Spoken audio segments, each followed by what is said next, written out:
Masarap magkaroon ng best friend. May taong poprotekta sa'yo. May taong magpapasaya sa'yo.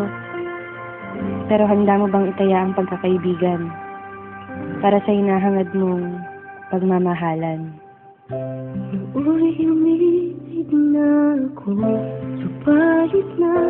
Ako si Princess.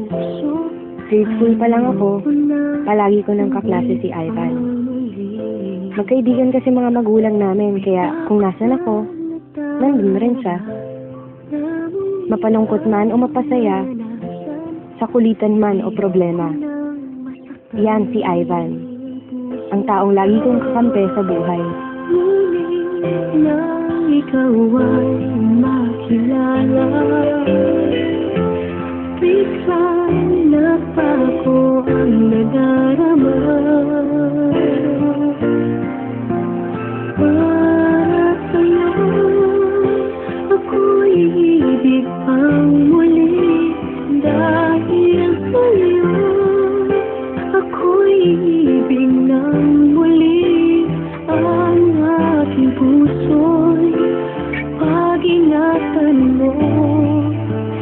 Dahil sa ito'y muling magmamahal sa'yo.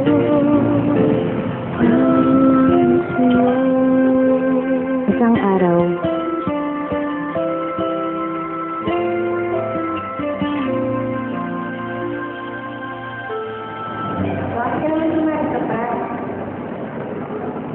Wala lang. ito wala. Alam mo bang delikado yun? Alam mo naman kung pinapasok. Ang dami-dami ko lang natin. Matapos ang araw na yun, at sa'yo lamang nakita ang tunay na pag-ibig laging hinahanap. Buti na lang ika'y nakilala. Di na bumot ang nadarama. di na siya nagpaparamdam. Di na siya nagte-text.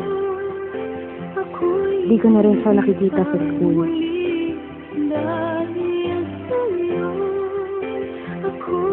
Kamusta na kaya siya?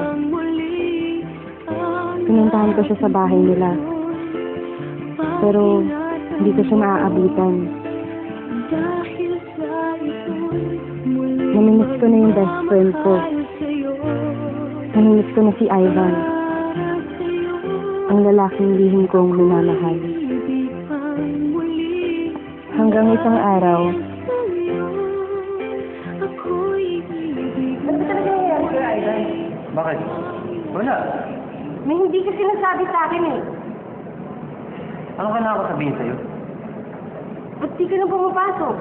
Ba't di ka na nagpaparamdam sa akin? Ba't di ka nagre-reply sa mga text mo, Ivan? Ivan!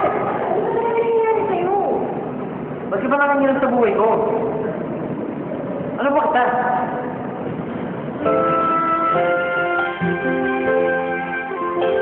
natahimik ako sa sinabi niya. Ano ba niya ako? Isa lang akong hamak na best friend. Hanggang doon na lang yun. Umalis siya at di na nagpakita. Di na rin ako nagte-text. Di na rin ako pumupunta sa kanila. Makalipas ang 2 linggo, may natanggap akong balita. Nasa ospital daw si Ivan. Malubha ang lagay. Ako'y di na muling mag-iisa. Ikaw na nga ang hinihintay ng puso ko.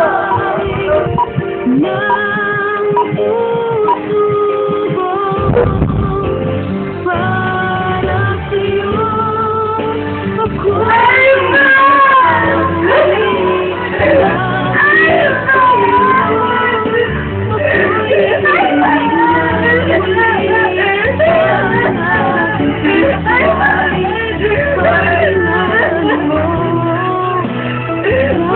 ako'y muling magmamahal sa'yo.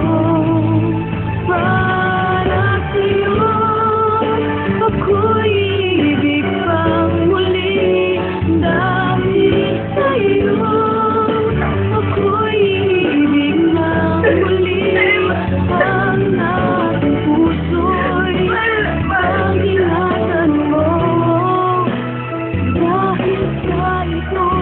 muling Inabot sa akin ang cellphone ni Ivan. Pare, huwag nang papakilaban ng best friend ko. Ginawa ko naman ang sinabi niyo, di ba?